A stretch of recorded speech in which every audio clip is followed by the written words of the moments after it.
ஒவ்வொரு பெண்ணினுடைய பிள்ளைக்கும் மாமச்சீர் அனுப்புவாரான். எந்த பணத்தில்? உன் சொந்த பணத்திலையா?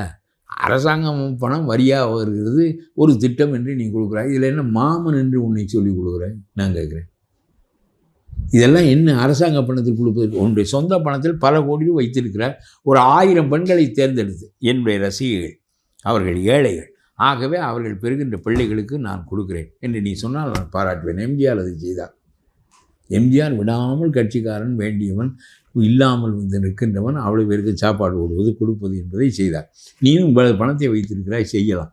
அப்பொழுது மாமன் நான் என்று அந்த பெண்ணிடம் உரிமை பாராட்டலாம். ஒரு 1000 பேரை நான் தேர்வு செய்கிறேன். என்னுடைய கட்சி ரசிகர்களாக இருக்கிறவர்கள், ஏழைகளாக இருக்கிறவர்கள், அவர்கள் பிள்ளைகளுக்கு நான் மாமச்சீர் அனுப்புகிறேன். 15 ஆண்டுகளாக நீ முயற்சி செய்திருக்கிறாய். அதற்கு அரசாங்க பணத்தில், வரி பணத்தில் அவர்களுக்கு கொடுப்பது என்பது, அந்த ஏழை பெண் தோசை சாப்பிடுவதற்கே வரியில் 5 ரூபாய் கொடுக்குறாள். அவள் தோசை சாப்பிடுவதற்கு 5 ரூபாய் வரி கொடுக்குறாள். அதில் என்ன நீ மாமச்சீர் செய்கிறாய்? அது என்ன நீ என்ன மாமன் ஆகிறாய்?